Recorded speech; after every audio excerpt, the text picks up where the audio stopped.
Peace be on you and welcome to Hakam Inspire.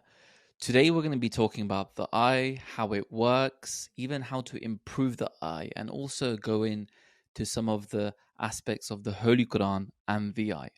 And for this, today we are honored to have with us Dr. Ahsan Khan, who is an ophthalmologist who specializes in cataract and glaucoma surgery in South California in the States.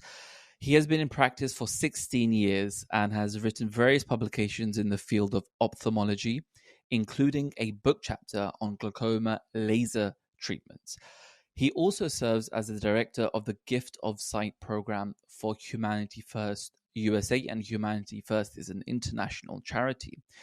And the Gift of Sight program takes teams of doctors to underserved parts of the world to conduct eye medical camps. Dr. Ahsan is also a faculty consultant to the Masroor Eye Institute in Burkina Faso in West Africa. Dr. Ahsan, it's a pleasure to be with you today. Thank you for the kind intro, and the pleasure is mine. I'm very honored to be here with both of you today. Jazakallah, thank you for joining. As a disclaimer, Hakam Inspire does not advise the implementation of any specific conclusion from today's episode. During the podcast, we present ideas and research on the topic and surrounding areas. The aim of the podcast is to provide an enjoyable experience of knowledge acquisition, exploring current research and future ideas, and reflecting on the spiritual and Islamic traditions where applicable. First of all, very broadly speaking, talk to us about the eye. How does it work, and is it part of the brain? Sure. Yeah. So the eye is a very interesting structure, a very complex structure.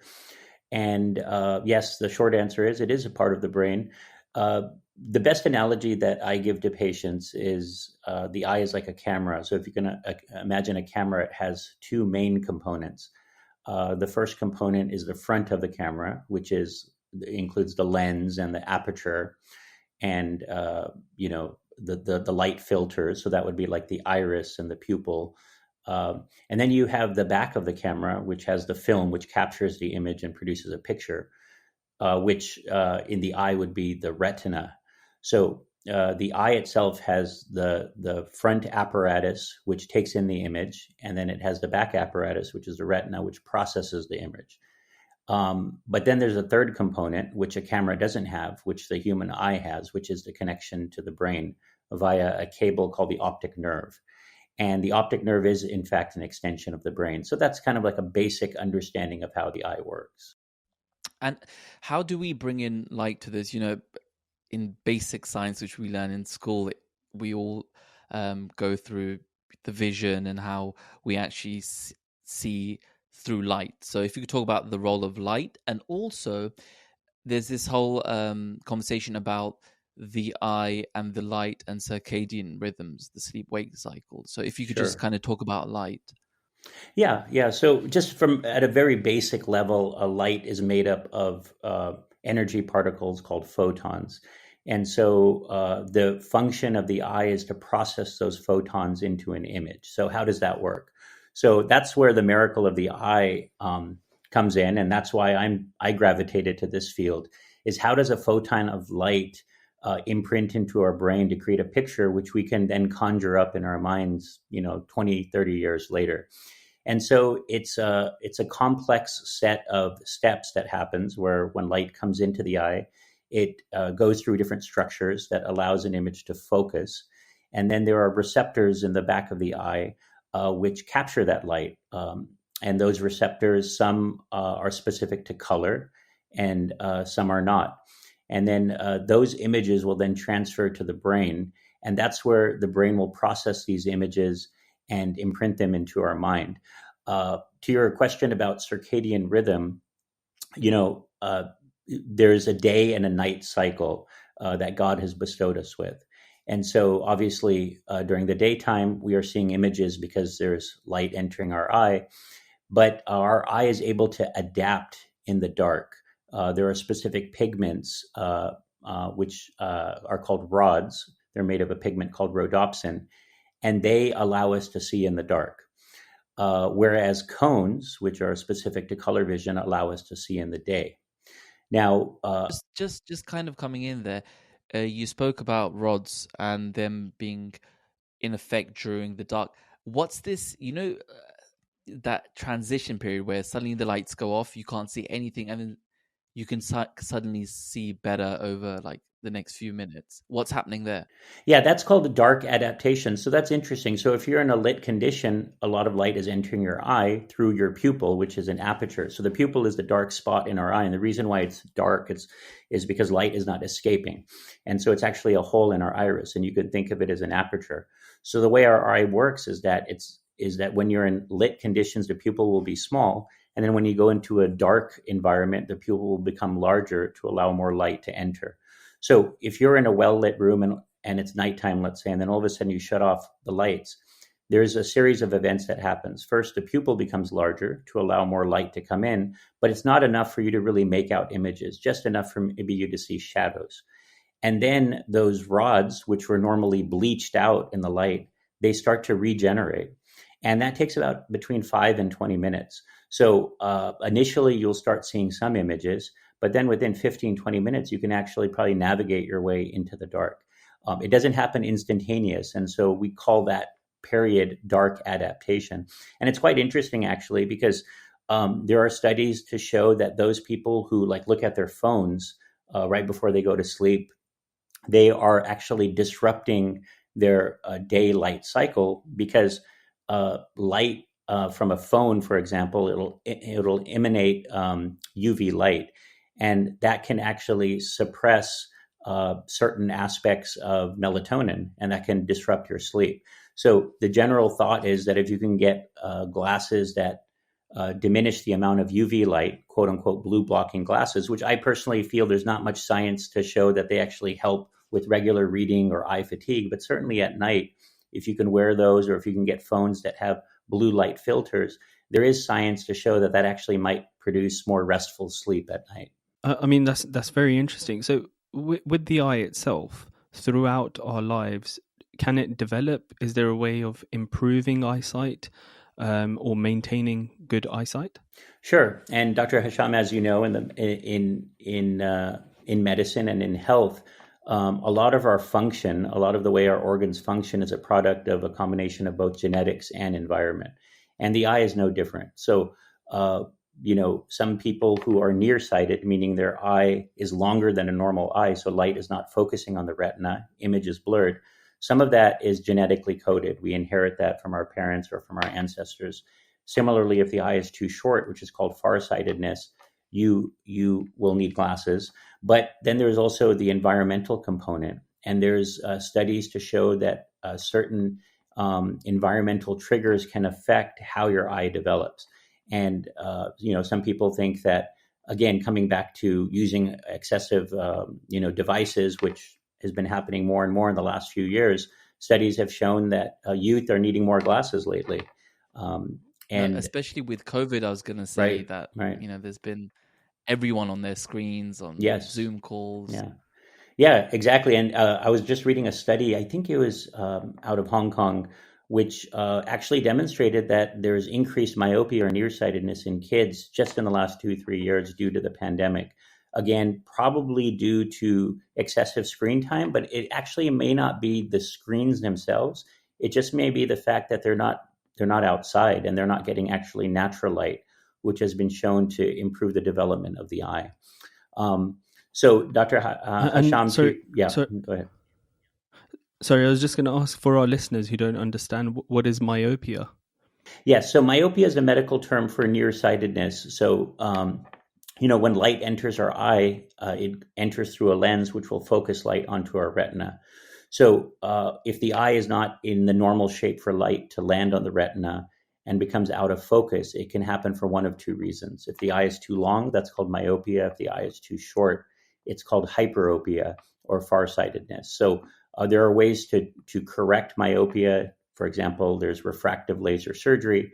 But the most simple way to correct myopia is what Father Saab is doing, which is wearing glasses or wearing contact lenses, and that's actually the most common cause of sight impairment in the world, is simply needing a pair of glasses.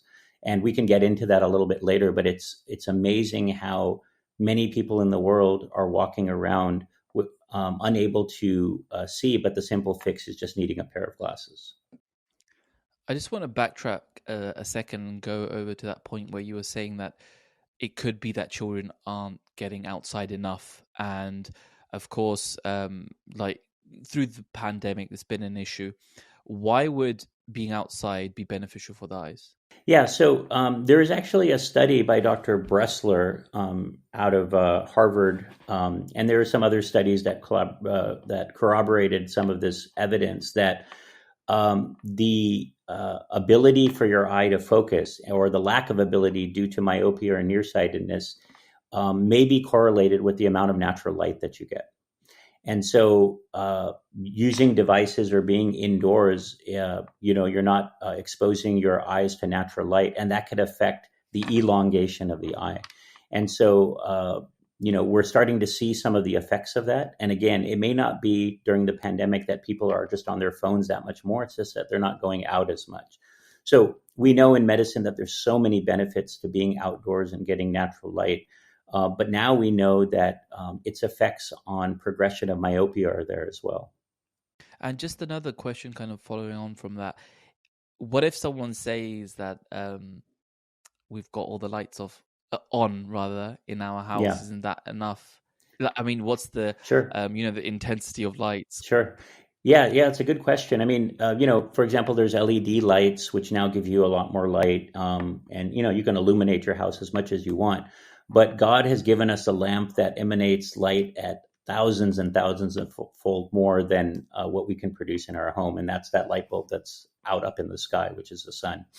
And, I don't know the numbers of how much fold more light comes from the sun versus the most illuminated room that you can find, but there is certainly no substitute. And coming back to this idea of blue blocking glasses, I think it's a little bit gimmicky. People say that with eye fatigue, if you wear blue blocking glasses, it actually can help. So the whole idea is that there's a visible spectrum of light, right? And there's only certain colors that we can see within those wavelengths. And the shortest wavelength is violet. And you remember from grade school, there's violet and blue, indigo, and then yellow and orange and red. And that's a spectrum. So anything shorter than blue is called ultraviolet, and anything longer than red is called infrared. So those are elements of the wavelength that our eye is unable to see. And so the thought is that blue blocking glasses will block some of the harmful ultraviolet light, the light that's shorter than blue light. And but there's no evidence to suggest that it actually enhances or improves vision. What we do know, though, is that if you're on your devices for a long period of time, you tend to blink less frequently. So, the normal human eye blinks about 18 to 20 times a minute. But when you're reading something or you're absorbed on Instagram for I don't know how many minutes, you're not blinking as much. In fact, some evidence suggests you might blink only 3 or 4 times a minute. And so your eyes can get fatigued, they can dry up. So just using simple eye drops is probably a better solution than using blue blocking glasses. So just quickly there, why is blinking so important? You did talk about drying up. Yeah, blinking is extremely important because our eyes, the front of our eye is the cornea, and the cornea is a very clear structure, and it requires constant lubrication. It needs to stay moist. And if there's no moisture on the cornea, then it'll dry up and you'll be unable to see. The analogy I like to give is that eyelids are like window wipers. I don't know what they call them in the United Kingdom. But, if you're driving in the rain and your wipers are not working, you're not able to see very well. So think of your eyelids as window wipers. They're constantly kind of wiping and lubricating your cornea so you're able to see. So again, if you set your window wipers on your car in the driving rain and they're supposed to go off only 2 times a minute, then you're going to struggle. Yeah. And so that's sort of the concept. I mean, particularly nowadays, ever since COVID, the wearing of masks, people staying indoors and on devices a lot more, working remotely. We have seen this issue where you've just touched upon sort of dry eyes and the development of dry eye syndrome a lot more in the population.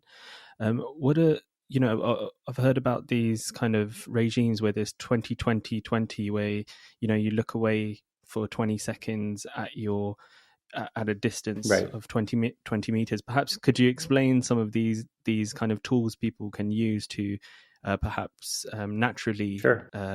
relax their eyes and relieve them? Yeah, that's a very good question, and it kind of piggybacks along what I was saying earlier. Is that you have to be more cognizant of giving your eyes their rights. I was reading some study that showed that people, at least in the United States, the average adult might be on their devices for up to 6-7 hours a day. That's staggering when you think about it. And so we have to be more cognizant of giving our eyes those breaks for the reasons that I mentioned, so the cornea stays lubricated. And so things like taking a break every 20 minutes, or if you're in an office setting and using eye drops or looking away from your screen for a bit, you're giving eyes their due right. You're allowing them to kind of recover to some degree.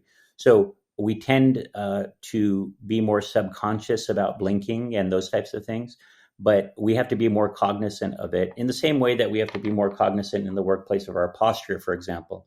Because if your posture is kind of stuck in this rut, then you can have problems with your neck and your back, and that can add up over time. In the same way, we need to take care of our eyes by making sure that we take breaks so that they don't get fatigued and that they stay lubricated using lubricating eye drops and things like that.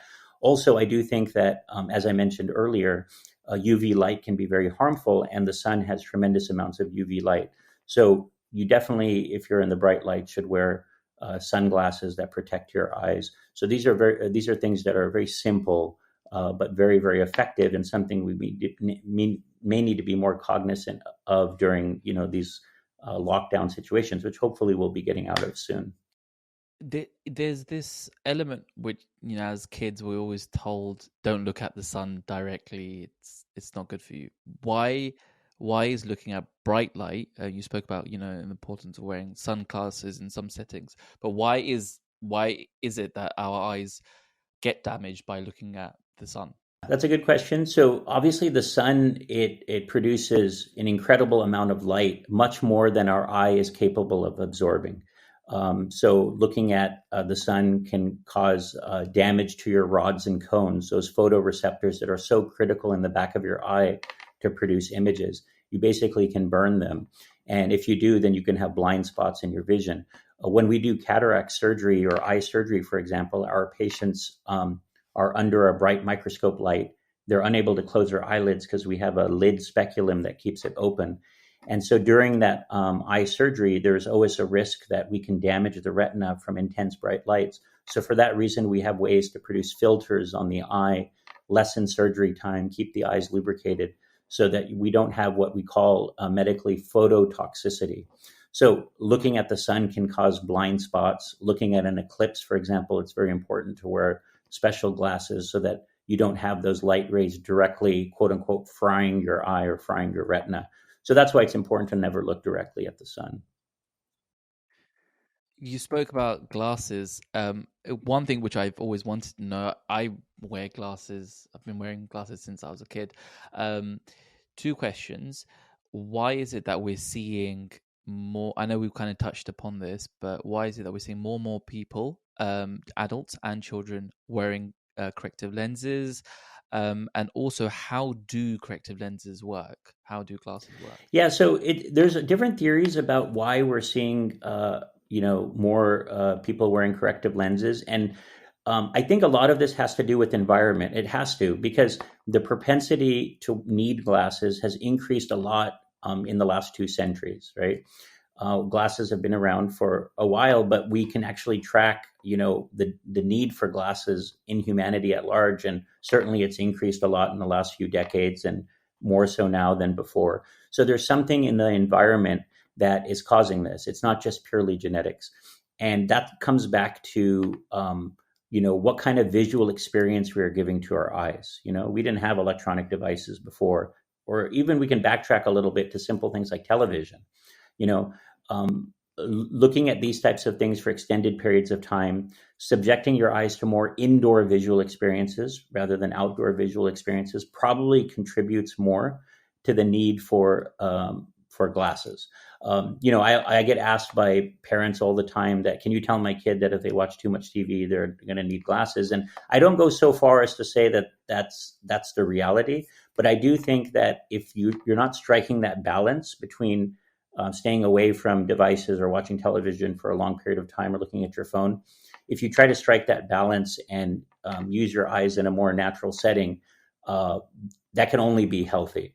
In terms of what glasses do for our vision, quite simply, if you just think of it from an optic standpoint, if you are nearsighted, the light is not landing on your retina; it's out of focus. So basically, the lenses, Father Sab, that are sitting in front of your eyeballs right now, they're refocusing the light so it lands where it needs to. Now, the question is that when you are, let's say, 7, 8 years old and vision starts to get blurred, you take your children to the eye doctor and they say, oh, you need glasses now. Is there anything that could be done to prevent the need for glasses? Are there things that we can do that can delay the onset of needing glasses? And the answer is that yes, now more than ever, we have research to show that there are certain things that can slow the progression of, for example, myopia. There's a drop called atropine, which dilates the pupil, and in very minute concentrations, we now know that it can slow the progression of myopia. In a lot of Far East Asian countries, and it's now becoming more popular in Western countries, there's something called orthokeratology, where you actually put hard contact lenses on the eyes at night to kind of reshape the cornea, take them off so that during the day, your eyes have effectively changed a little bit in shape so that you can stay in focus and not need glasses. Some of these treatments are controversial. It's not a one size fits all. For some people, they're unable to do these types of treatments. But there are some modalities we have now for children that we didn't have before. And then, of course, there's been a revolution in refractive eye surgery where laser treatments can change the shape of the cornea so that you don't need glasses anymore.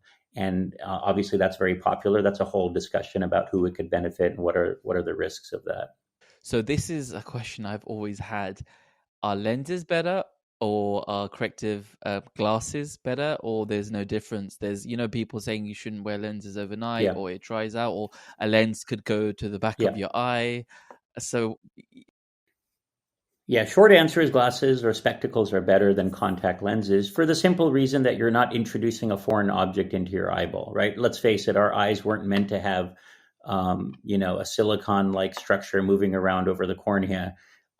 They just weren't meant to have that. And so glasses are obviously safer in that respect. Glasses are also a mode of protection for your eyes, right? So you're actually physically protecting and deflecting things from your eyes by wearing glasses. But I've had that so many times when, you're walking and something just hits. And I'm actually thankful at that moment that I'm wearing glasses. But of course, then the disadvantages of glasses are you have to make sure that you have them on your face. Sometimes they're not comfortable. And then, of course, there's the cosmetic aspect of it. People just don't like the way glasses look. And so that's where contact lenses have also undergone quite a revolution in the last several decades. Whereas before they were fraught with issues, now the technology is such that contact lenses have become very safe. They have what's called a diffusion index. See, our cornea, the front of our eye, more than 50% of the oxygen that our cornea gets is from our atmosphere. The rest is from blood circulation. So we rely on oxygen to keep our eyes healthy. And so if you're covering that with a contact lens, you're basically depriving the cornea of oxygen. But contact lenses now have a high diffusion index. So they're very porous and they allow oxygen to come through. And as a result, they're also very comfortable. And then, if you're playing sports or football or basketball or whatnot, there's also the convenience of not having to wear glasses. But yes, there are the risks. That's a huge one. That's a huge advantage. I was going to say that's a huge one because for me, I was breaking so many glasses going through school that it gets quite expensive and it's just a constant going and getting them made again. So contact lenses was a game changer. And not everybody can wear contact lenses. You have to train yourself to be able to wear them. For some people, just the thought of coming close to the eye kind of creates some anxiety. But it's amazing how you can train the cornea and then you can apply contact lenses And so, but there are inherent risks of infection with contact lenses and things like that. So, like with everything, there's risks and benefits. But if somebody, is eager to get rid of their glasses through refractive surgery or contact lenses, I don't discourage them from doing that. But just the general rule of thumb is if you can get by with glasses, and if that's the way you can see better, then that's always better than the alternative, which is contacts.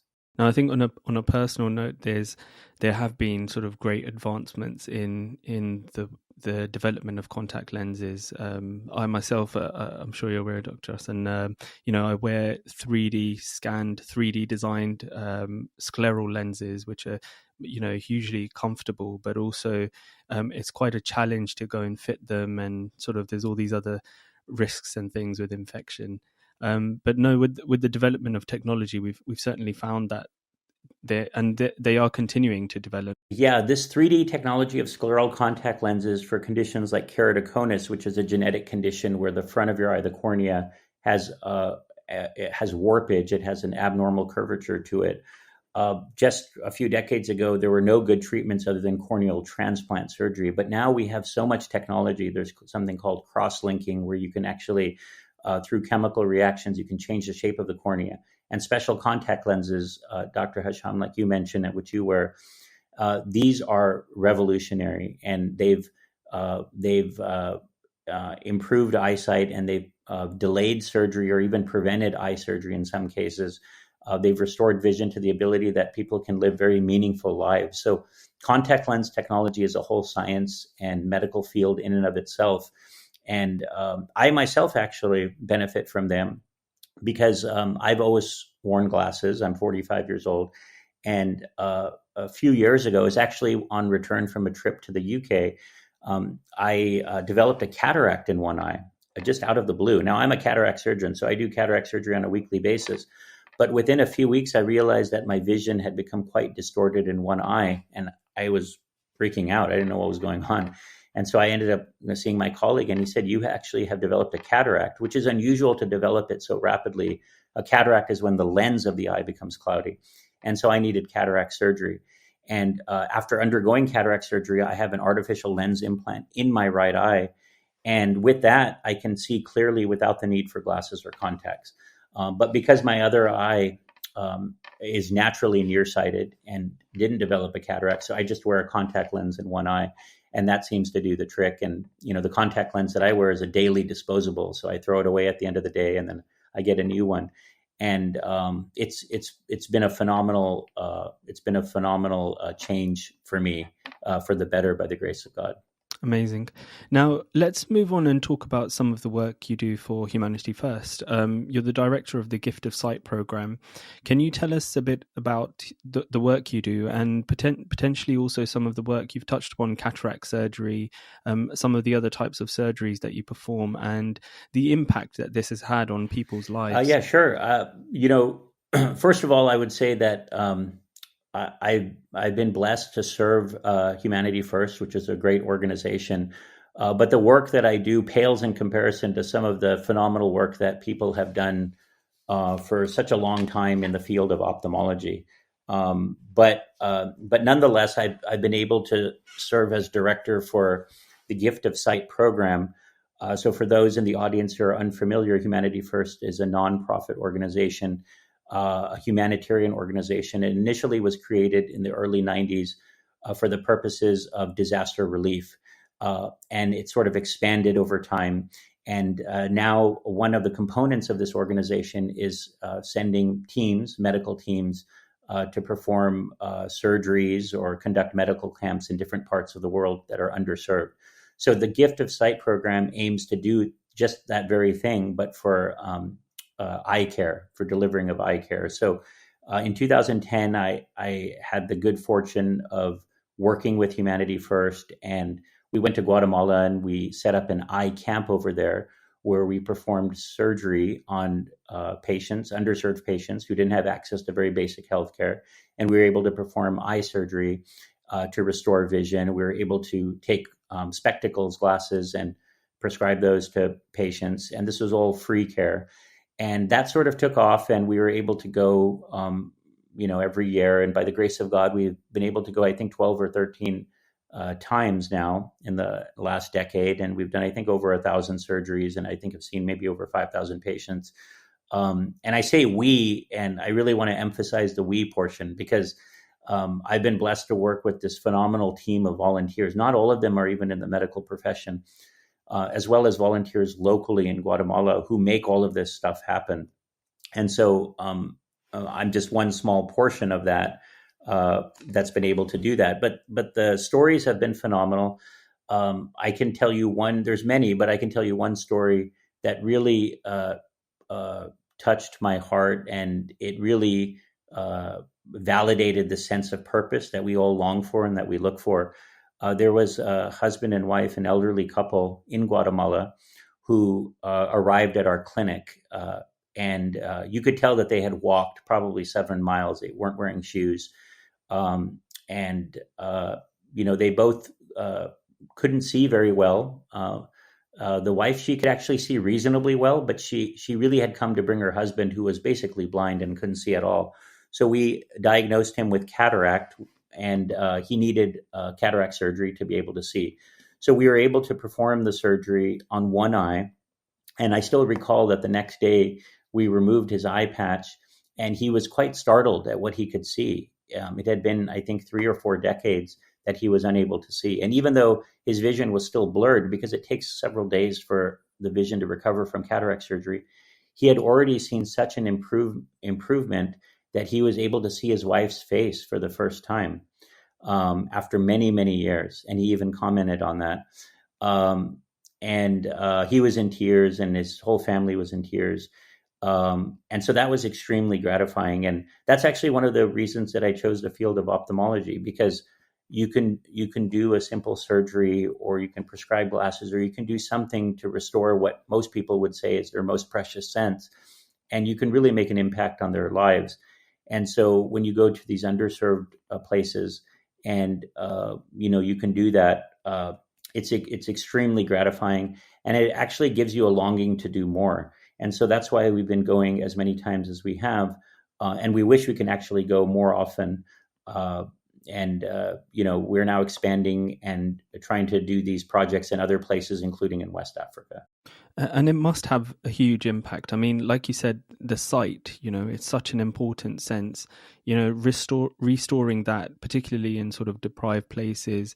For many people, it can kind of enhance their life. They're able to work, they're able to kind of get on with their everyday life. Whereas if you take that away, it's almost this, in many cases, it's their source of income that's been affected, or, their life in general, the quality of life. You said it perfectly. I think restoring somebody's eyesight, it restores his or her ability to function in life. And what we often don't think about, but we've certainly now appreciated and realized going to Guatemala for so many years, is that especially in cultures where it's a family unit or an extended family unit, where everybody sort of relies on one another and coexists, cohabitates, that if somebody is sight impaired or blind, then it ties up many other people in the family who have to care for that person.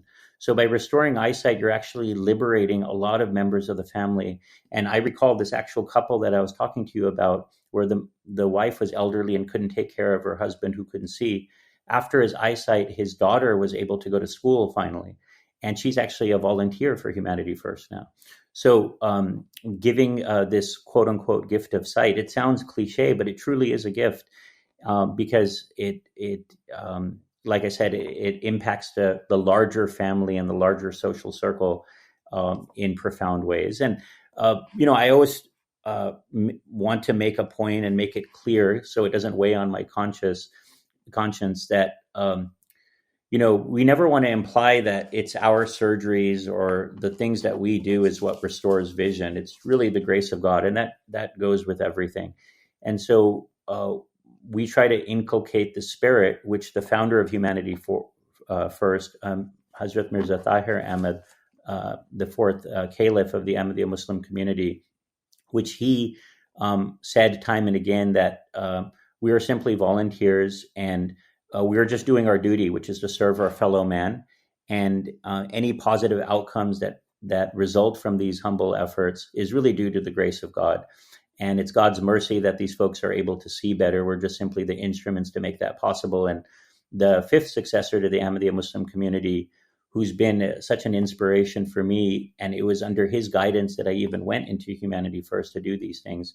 He's also constantly reminded us that it's not us; it's the grace of God that any medical service that we provide, it produces optimal results. So we always need to keep that first and foremost in mind. Kind of just moving on, just closing off, and for our listeners, we, God willing, going to have Dr. Ahsan back on the show and talk about his research. And Dr. Ahsan, would love to know what you've kind of found as a Muslim ophthalmologist going through your training during university, your medical training. The Quran talks a lot about the eye and sight in spiritual terms, in literally talking about the eye as well.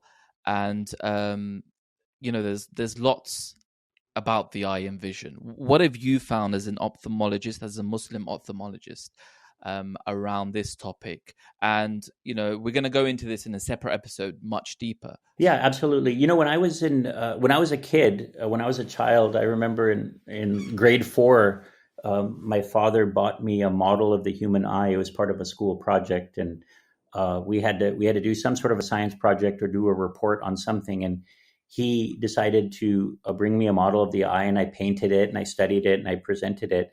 And actually, that was sort of where I got hooked. I got amazed at sort of the human eye at a young age. And then when I got into medical school and I really started to study it, I was actually blown away by how beautiful God has created the visual system within the human eye. It's truly one of the miracles. And I actually feel like the anatomy of the eye, the function of the eye, is one of the reasons why it's one of the proofs of God's existence. And I really strongly feel that.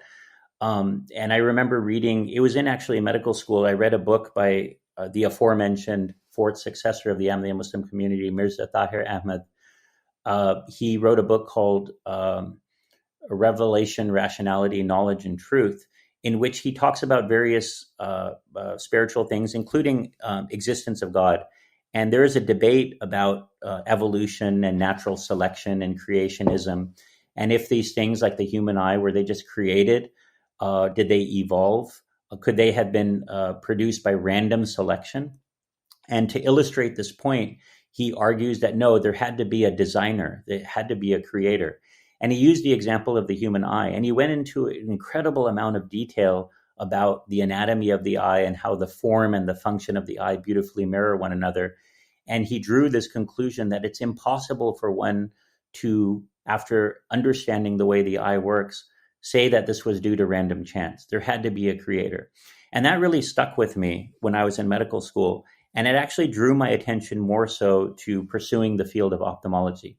I was thinking not so much about what it can do for other people and just sort of the medical practice side of it. It was just more about just being fascinated with the eye itself in this context. And by the grace of God, I was able to pursue this career of ophthalmology. And in that process, I've appreciated sort of what the Holy Quran, the scripture in Islam, what it tells about the eyes. And I actually was doing a little bit of research on this. And as you said, we can have a discussion about this. But the Holy Quran talks about the eyes and eyesight in many, many places. And when, in preparation for this talk, I actually went on holyquran.io, which is a new app from Al-Islam, and you can search any word and you can find where it's mentioned in the Holy Quran. So I just put in eyes, and it showed up 81 times in the Holy Quran. And then I put in words like light and sight and vision, and I found that 466 times in the Holy Quran, there's a reference to visual function. And if you sort through visual function in the Holy Quran, in a majority of those references, it's not mentioned in a scientific related way. It's related in an analogy, so that, like, for example, you can see God, or or things like that, or God has covered your eyes, and it's more of an analogy for you being blinded to spirituality. But there's actually places in the Holy Quran where eyes and eyesight and vision are mentioned in a medical sense. Cataract, or the cloudiness of the lens, is mentioned, in the chapter talking about the Prophet Joseph. And there's a lot of instances of this. And this has become sort of like a little bit of a pet project of mine, where I'm trying to research more and more of what God has specifically taught us about the humanity and function of the eye. But what I feel is that the eyes are such an important part of the body, and they're also sort of a window into the soul in many, many ways. And it's only when you read the Holy Quran that you appreciate that more and more. And there are verses, for example, in chapter 90, verse 9 of the Holy Quran, God says, Alam najallahu aynain. Have we not given him two eyes? He's questioning man, and he's saying, did we not give you something for you to see around you and also to appreciate God's creations? And so again, he is reminding humanity that God has bestowed you with an incredible amount of gift.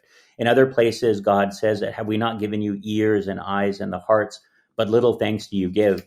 And then my favorite verse of the Holy Quran, which I've actually put on my Twitter bio because it's touched me so much, is in chapter 6, verse 104, where God says, eyes cannot reach him, but he reaches the eyes. And this is something that's really a verse that's very near and dear to my heart, because God has given us this incredible capacity to see his beautiful creation. And it's only in seeing his creation that we see him. Otherwise he is invisible. And so it's this paradox, but it makes beautiful sense. And then the other thing that I do appreciate is that there's an incredible amount of contribution to the science of vision and ophthalmology in Islamic history. And there is a period of time from the 5th century up until maybe the 11th century where most of the research and most of the advancements in the field of ophthalmology were done by the Muslim world, specifically by Arab doctors. And there's a whole fascinating history about that, including things like cataract and retinal treatment. The first book of optics was written by a Muslim. And so this is also something that I'm very curious about, and I'm trying to do a lot more research on. And I certainly encourage the viewers, particularly those who are Muslim, to read about the Muslim contributions to medicine, but in particular to ophthalmology. And Dr. Ahsan, you spoke about the Muslim contribution to optics, and you have people like Ibn Haytham. Growing up, going through all your medical training, this is a huge, it's a somewhat controversial topic, but there's a huge element of Muslim scientists actually contributing to science at a huge level, on the shoulders of which Western science actually grew.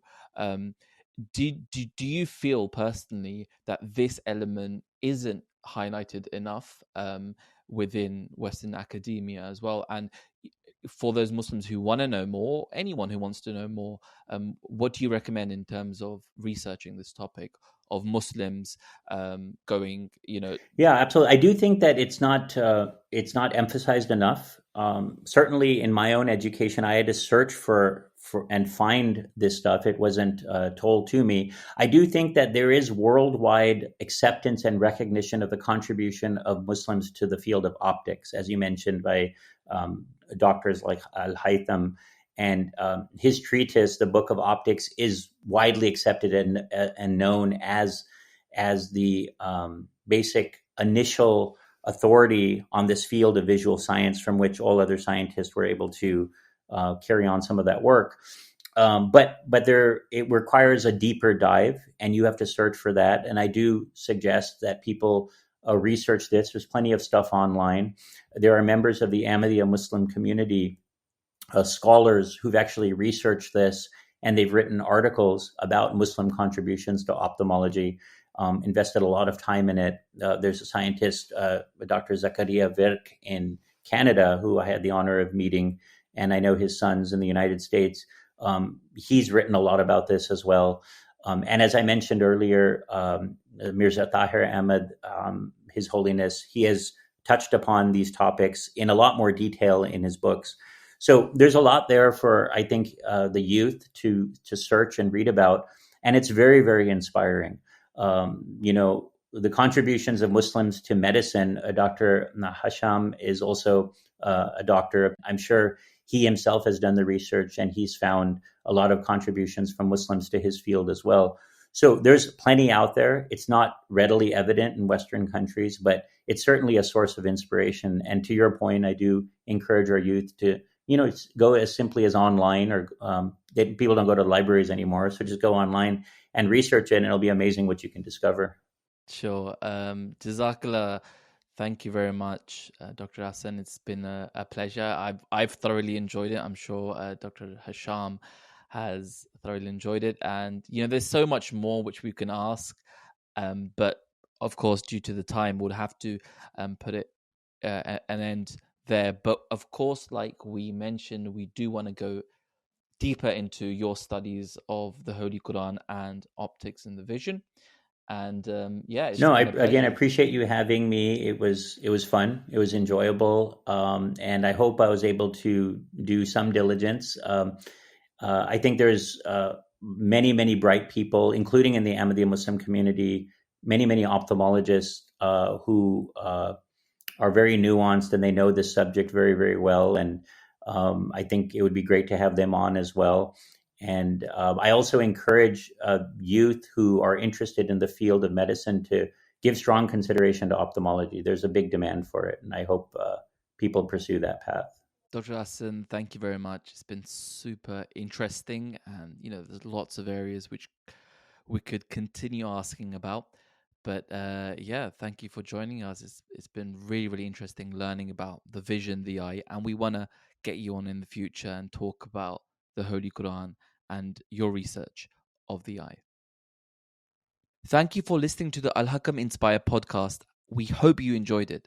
Visit our socials on Instagram, Twitter, and YouTube at Al-Hakam Inspire. And of course, subscribe to our YouTube channel and leave your comments there. We would love to hear your feedback and thoughts, so send us an email to inspire@alhakam.org.